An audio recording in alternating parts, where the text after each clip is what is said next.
Buffalo Bills may not be the most exciting offense in the NFL right now, but there are some interesting pieces on this roster for fantasy football purposes. So let's preview for 2019 fantasy football, the Buffalo Bills. And I think we have to start with maybe the most interesting name of the bunch here, that of course being quarterback Josh Allen.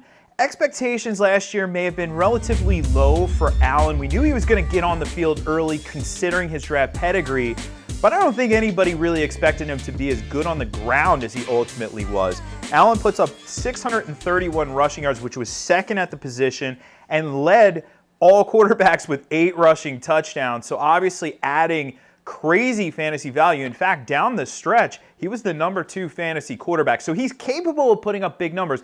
Now, the thing with Allen that we saw last year, though, is inconsistencies with his arm. So while he was able to put up those numbers on the ground, the inconsistencies with his arm, we hope to see those, take a step forward here in year 2.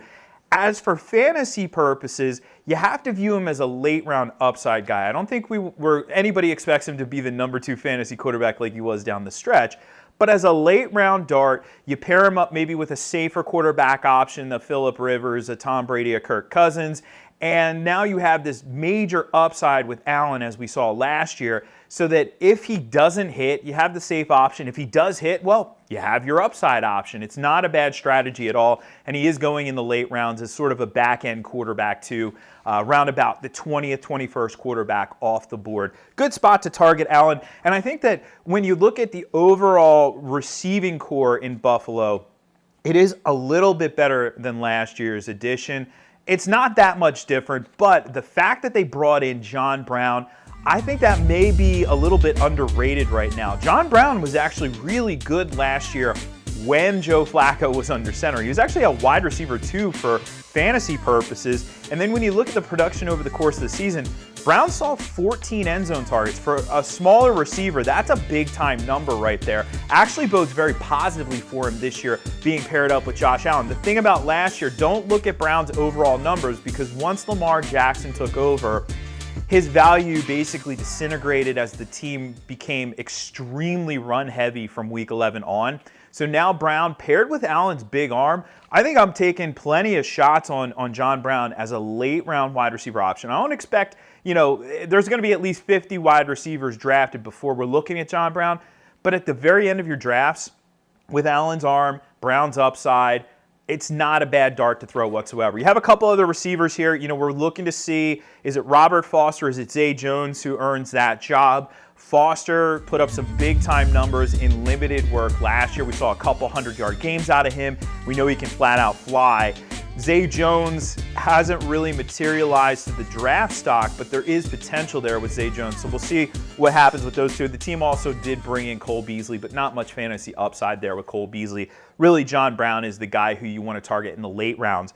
There's not much to be had at tight end. They have Dawson Knox, who they drafted, and true story here, Dawson Knox has not scored a touchdown since high school, so didn't score one in college. But, to be fair, I do like him in the long term. I mean, he played on an offense where he's sharing the field with A.J. Brown and DK Metcalf. I mean, to be fair. But I like him over the long haul. Dawson Knox has an interesting dynasty profile, but not going to be a redraft guy here in 2019. And, of course, this backfield, there's a crowded house.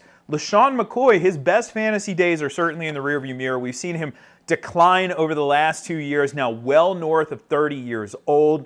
The team also brings in an aging running back in Frank Gore, or should I say ageless running back in Frank Gore, who did a solid enough job for Miami last year. They bring in TJ Yeldon, who's coming off a season where, TJ Yeldon was pretty heavily involved in the passing game for the Jaguars last year. And they draft Devin Singletary. Okay, so you bring in 3 new running backs. Does that really speak well for your existing running back? At this point, we just can't. All the signs point to LaShawn McCoy not being a fantasy option. And to be honest with you, I really don't want any piece of this backfield in fantasy drafts.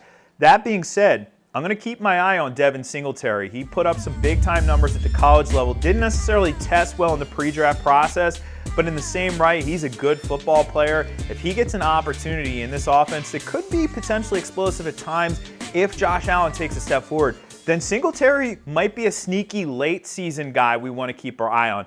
Otherwise, avoiding that backfield altogether. Hey, you want to see where all the Buffalo Bills fall in our 2019 fantasy football rankings? You can check all those out and more over at PFF.com.